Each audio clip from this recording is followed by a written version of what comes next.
My job as a night security guard at the empty downtown mall was boring. 8 hours of just staring at screens. But every night, at exactly 2:03 a.m., something strange happened. A delivery driver from a popular local pizza place would show up at the loading dock.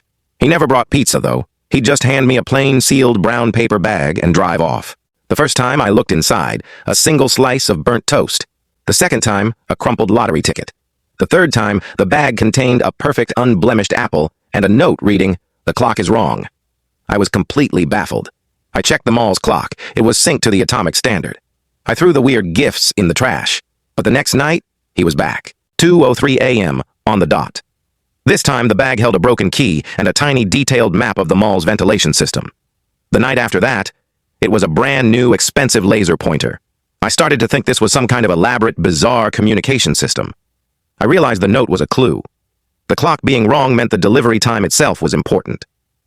I started watching the driver closely on the security feed. On the seventh night, the bag contained a small piece of paper with 3 numbers, 741. I decided to play along. The mall had 3 emergency maintenance doors secured by keypads. I raced to the first one and typed 741. Nothing. I tried the second, still nothing. The third maintenance door, leading to the rarely used upper storage level, was labeled Utility Access 3rd Floor. I typed in 741. The door clicked open. My heart was pounding as I entered a dark hallway. I found a utility closet that was clearly being used as a staging area. Inside were stacks of high-end electronics and designer clothes with tags still on, along with a complex diagram of the mall's security camera blind spots. I pulled out my radio to call the police, but just then, I heard footsteps. The pizza delivery driver walked in, followed by my immediate supervisor, Mr. Harrison. They both looked at me with disappointment.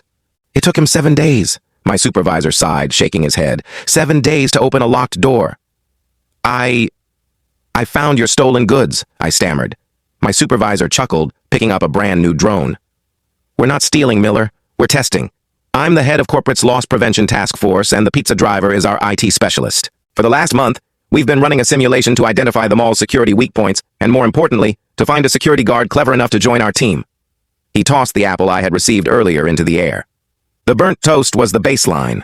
The apple was an instruction, at perfect pizza location exit. The clock being wrong meant that the delivery time, 2:03 a.m., was our test code. The contents were clues to force you to use observation and logic. You were the only guard who didn't immediately call the police or try to steal anything. He gestured to the closet full of goods. "This is just inventory to test your curiosity and greed. You resisted the urge to steal but acted on the clue. Congratulations, Miller. You just passed your final interview. Now, about that 2:03 a.m. delivery time, we need to figure out why your personal watch is precisely 7 minutes and 41 seconds slow.